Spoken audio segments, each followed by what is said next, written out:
Welcome back to the lunch edition of MBC News. Now, people who belong to the sexual minority in the country have complained about attacks they encounter in the communities they live in. They have also bemoaned the torture they receive at the hands of security agencies, including the police, and its reluctance to protect them when they feel endangered.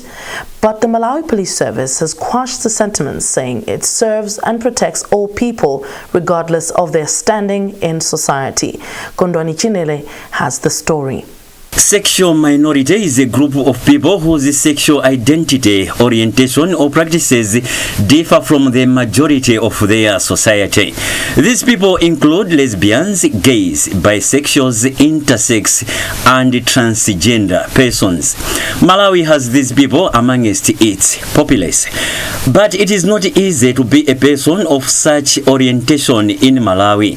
The Lgbti face all kinds of attacks.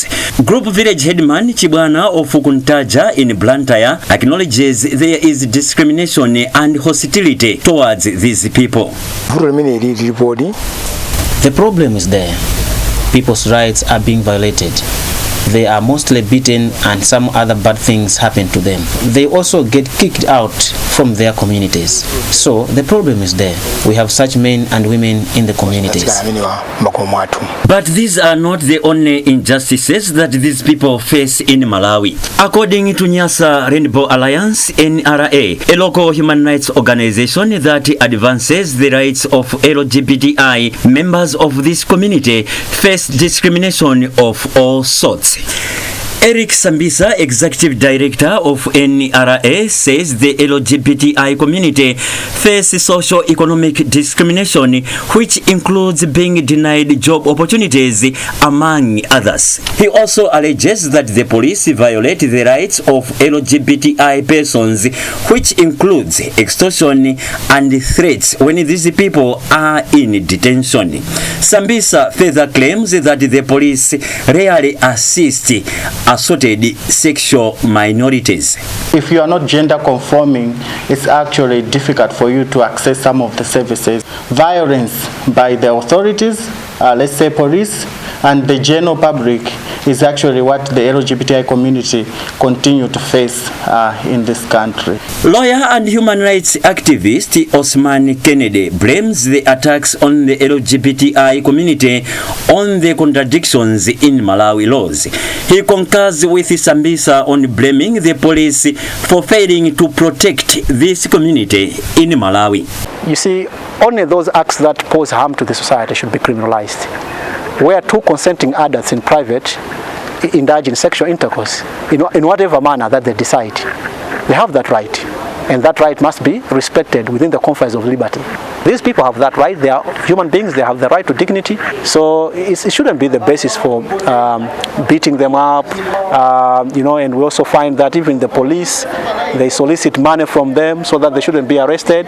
Even if they go to the police and report such cases, the police does not, they don't even act. Okay, so it's a violation of their right. But the Malawi Police Service spokesperson, Senior Superintendent Peter Kalaya, downplays the claims.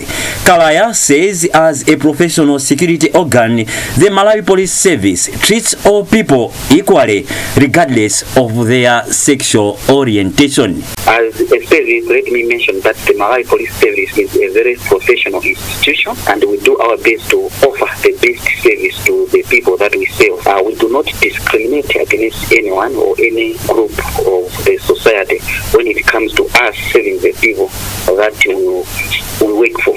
So if anyone feels that he is discriminated against when it comes to access our services, please let them come forward and report to the most senior officer at any police station in the country, in this case the officer in charge. So what is it that has to be done to ensure that people respect the rights of others regardless of their sexual orientation? There's a need for intensive sensitization. People need to know the rights of others. Some people think it is only them that have rights, but these are also people. They are Malawians.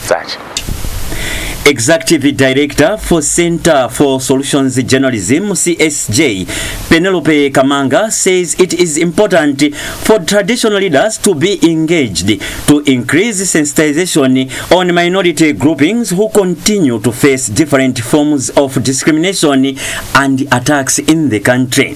The organization notes that traditional leaders are custodians of culture and are crucial in the protection of sexual minority rights in communities. Kondwani Chinere, MBC News, Blantyre.